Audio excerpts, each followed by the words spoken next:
ஓம் சாய்ராம். என் அன்பு செல்லமே, என்னுடைய அழகான தங்கமே, வாமா. நான் உன்னுடைய சாய். உன்னிடம் பேசவும் உன்னுடைய வாழ்க்கையில் அடுத்தடுத்த அற்புதமான விஷயங்களை சொல்லவும் ஓடோடி வந்துவிட்டேன். என்னுடைய பிள்ளைக்கு எப்பொழுதுமே நான் ஒரு விஷயத்தை சொல்கிறேன் என்றால் அதை உடனடியாக எடுத்துக்கொள்ள தெரியாது. அதை எவ்வளவோ கஷ்டப்பட்டு, எவ்வளவோ அமைதியாக, எவ்வளவோ புரிய வைத்து ரொம்ப தெளிவாக சொன்னால்தான் என் பிள்ளைக்கு புரியும். எப்போ பார்த்தாலும் என்னுடைய வாழ்க்கை இப்படி இருக்கிறதே, என்னுடைய வாழ்க்கை அப்படி இருக்கிறதே என்ற ஒரு கவலைகளோடு இருக்கிறார். கவலைகள் என்பது வாழ்க்கையில் தேவையா? உனக்காக ஒவ்வொன்றையும் செய்கிறேன், நலமாகவும் வளமாகவும் உன்னுடைய வாழ்க்கையில் ஒவ்வொன்றையும் உனக்கு தருகிறேன் என்று சொல்லிய பிறகு மற்ற விஷயங்களை பற்றி நினைக்கலாமா? நினைக்கக்கூடாது தானே? எத்தனையோ விஷயங்கள் அற்புதமாகவெல்லாம் மாற உள்ளது. எதற்கெடுத்தாலும் குழப்பத்திலேயே இருக்கக்கூடாது. குழப்பங்கள் இல்லாத வாழ்க்கையும் உனக்கு அமையும். நிறைய பேருக்கு நான் உதவி செய்திருக்கிறேன். அதே மாதிரி உன்னுடைய வாழ்க்கைக்கும் ஒவ்வொன்றுக்கும் நான் உதவிகளையே செய்வேன். உதவி செய்யாமல் நான் எங்கு தங்குமே உன்னை விட்டு விலகப் போகிறேன்? ஆயுள் முழுவதிலேயும் உன்னுடைய வாழ்க்கையில் ஒவ்வொரு விஷயத்திலேயும் இன்பத்தையே தர வேண்டும். உன்னுடைய வாழ்க்கையில் ஒவ்வொரு காலகட்டத்திலேயும் உனக்கு அற்புதத்தையே தர வேண்டும் என்று நினைத்து கொண்டு இருக்கும் நான் உனக்கு ஏதாவது ஒரு விஷயத்தில் துரோகத்தை செய்வேனா? எனக்கு அந்த எண்ணங்கள் தான் வருமா? நீ நலமுடனும் வளமுடனும் இருந்தால்தானே என்னால் இங்கு சந்தோஷமாக இருக்க முடியும். நான் யாரையும் சோதிக்கும் தெய்வமே அல்ல. நான் எல்லாரையும் காவல் காக்கும் தெய்வம். ஒவ்வொரு நபரையும் நான் சரியாக புரிந்து கொண்டு அவரவர்களுக்கு என்னென்னவெல்லாம் செய்ய வேண்டுமோ அனைத்தையும் செய்யும் தெய்வம் நான். நீதான் போட்டு ஒவ்வொன்றையும் குழப்பிக்கொள்கிறாய். ஆனால் நான் உனக்கு தெளிவான ஒரு எண்ணத்தை தான் கொடுத்து கொண்டே இருக்கிறேன். புரிந்ததா? உன்னுடைய ஆசைகளும் உன்னுடைய அனைத்து விதமான விஷயங்களும், உன்னுடைய ஆசைகள், உன்னுடைய கனவுகள் அனைத்துமே நிச்சயமாக பலிக்கும். ஒரு நேரத்தில் கூட உன்னுடைய ஆசைகள் எதுவும் நடக்காமல் போகாது. நிறைய சுபத்துவம் விஷயங்கள் நடக்க உள்ளது. இந்த நேரத்தில் தான் நீ உன்னுடைய வாழ்க்கையில் ஒவ்வொரு நிமிஷத்திலேயும் ஒவ்வொரு நொடியிலேயும் உனக்கு நான் இருப்பேன். யாரை பார்த்தும் எப்பொழுதும் எந்த ஒரு நிமிஷத்திலேயும் பயப்படவே வேண்டாம். எத்தனை நாள் தான் உன்னுடைய வாழ்க்கையில் நீ பயந்து கொண்டே இருப்பாய்? புரிகிறதா? உன்னுடைய வாழ்க்கையில் நீ நிறைய நாள் நிறைய பொழுதுகள் அழுது விட்டாய். இதற்கு பிறகுதான் உன்னுடைய வாழ்க்கையில் சிரிப்பான நிறைய விஷயங்களே காத்து கொண்டு இருக்கிறது. பல பேர் உன்னுடைய வாழ்க்கையை பார்த்து இது ஒரு வாழ்க்கையா என்று கேவலமாக பேசினார்கள்.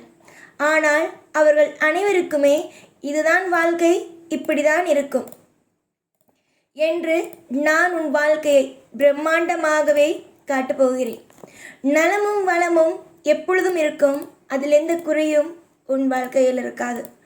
எல்லா விதத்திலும் இப்பொழுது வெளியிலிருந்து பார்க்கும் பொழுது உன்னுடைய வாழ்க்கையோ மிக மிக மிக தப்பாக அனைவரும் பேசப்படலாம். ஆனால் உன்னுடைய வாழ்க்கையில் ஒவ்வொரு கட்டத்தையும் அற்புதமாக கொண்டு வருவது என் கையிலேயே உள்ளது. உனக்கு எந்த ஒரு வகையிலேயும் குறை என்பதை இங்கு சாய் வைக்க மாட்டேன். உன்னுடைய வாழ்க்கையில் குறை என்பது ஒரு நாளும் அல்ல. நிறையான வாழ்க்கை மட்டுமே உன்னுடைய வாழ்க்கையில் கொடுப்பதற்காக காத்திருக்கிறேன். எத்தனையோ நாட்கள் உனக்கு தெய்வங்கள் இல்லை இல்லை என்று புலம்பினாய். ஆனால் நான் உன்னை சந்திக்கும் பொழுதெல்லாம் உன்னிடம் சொன்ன ஒரே ஒரு விஷயம், நீ தெய்வம் இல்லை இல்லை இல்லை என்கின்றாய். ஆனால் தெய்வம் இருக்கிறது என்பதை உனக்கு நான் காட்டப்போகிறேன் என்பதை. உன்னுடைய தேவைகள், உன்னுடைய ஆசைகள் அனைத்துமே நல்லபடியாக நடக்கும். எதை பார்த்தாலும் பயங்கள், கலக்கங்கள் தேவையே அல்ல. சிறந்த விஷயத்தை சந்திக்கும் நாள் வெகு பக்கத்திலேயே வந்துவிட்டது. யாரை கண்டும் அஞ்சாதே. எந்த ஒரு விஷயத்திலேயும் உன்னுடைய வாழ்க்கையை நீ குறைவாக எடை போடாதே. ஆசை ஆசையாக நிறைய விஷயங்கள் உன் வாழ்க்கையில் இருக்கிறது. உன்னுடைய வாழ்வில் எல்லா நேரத்திலேயும் எல்லா பொழுதிலேயும் உனக்கு துணையாக என்றும் நான் இருப்பேன். உன்னுடைய அத்தனை விதமான கவலைகளையும் அடியோடு எடுத்து உனக்கு இன்பம் என்ற ஒன்றை கண்டிப்பாகவே கொடுப்பேன். யோசித்துப்பார் தங்கப்பிள்ளையே, ஒவ்வொரு விஷயத்தையும் யோசித்துப்பார். உனக்காகவே தெய்வங்கள் ஆகிய நாங்கள் என்னென்ன விஷயங்களை எல்லாம் செய்கிறோம், இதுவரைக்கும் செய்திருக்கிறோம் என்பதை யோசித்து பாருங்கள். எப்பொழுதும் தவறான விஷயங்கள் நடக்கும் பொழுது மட்டும் தெய்வம் எனக்கு எதுவும் செய்யவில்லை என்று புலம்பாமல், தெய்வம் உங்களுக்கு என்னென்ன விஷயங்கள் எல்லாம் செய்திருக்கிறது என்பதை கொஞ்சம் யோசித்து நிதானமாக ஒவ்வொரு காரியத்தினேயும் இறங்குங்கள். நல்லது நடக்கும் என்று சொன்னால் நம்புங்கள். ஆனால் நல்லது நடக்கும் என்று சொன்னால் மட்டும் ஏன் நம்புவது இல்லை என்பதுதான் எனக்கு புரியவே இல்லை. நான் உனக்கு எப்பொழுதுமே சொல்லும் ஒரே ஒரு விஷயம், உன்னுடைய வாழ்க்கையில் நீ தோற்று போவாய் என்று நினைத்தார்கள்.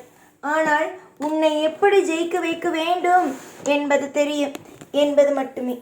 அலட்சியங்கள் ஆபத்துகளை உண்டாக்கும்.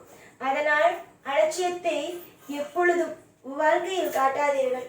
அலட்சியங்கள் வாழ்க்கைக்கு என்றும் உதவாது. எப்பொழுதும் தெளிவாகவும் எப்பொழுதும் உன்னுடைய வாழ்க்கையில் மிகப்பெரிய ஒரு சந்தோஷத்தை ஏற்படுத்தும் விதமாகவும் இருக்கட்டும். என்னதான் உன் வாழ்க்கையில் நடக்கிறது என்பதை நானும் பார்க்கிறேன். உன்னுடைய வாழ்க்கையை சரி செய்வதும் உன்னுடைய வாழ்க்கையை பிரம்மாண்டத்தின் உச்சத்திற்கு கொண்டு வருவதும் இந்த சாயின் கையிலேயே உள்ளது. சாய் யாருக்கும் துரோகம் செய்பவன் அல்ல, எல்லோரையும் திருப்தியாக வாழ வைக்கும் தெய்வம்.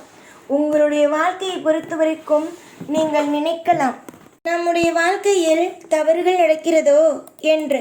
ஆனால் அப்படி கிடையாது. தவறுகள் எல்லாம் நடக்கவில்லை. சிலரை புரிந்து கொள்ள வேண்டும் என்பதற்காக உன்னுடைய வாழ்க்கையை நான் ஒரு மிகப்பெரிய அற்புதத்தின் வாய்க்குள் அனுப்பியிருக்கிறேன். இப்பொழுது எதெல்லாம் உன்னுடைய வாழ்க்கையில் கஷ்டமாக இருக்கிறதோ அதெல்லாம் உன் வாழ்க்கையில் சந்தோஷமாகவே இருக்கும். புரிகிறதா? நாளுக்கு நாள் வளர்ச்சிகள் கூடும். நாளுக்கு நாள் எல்லாம் கிடைக்கும். எப்பொழுதும் உன் கூடவே இருப்பேன் இந்த சாய். நான் ஓம் சாய்ராம்.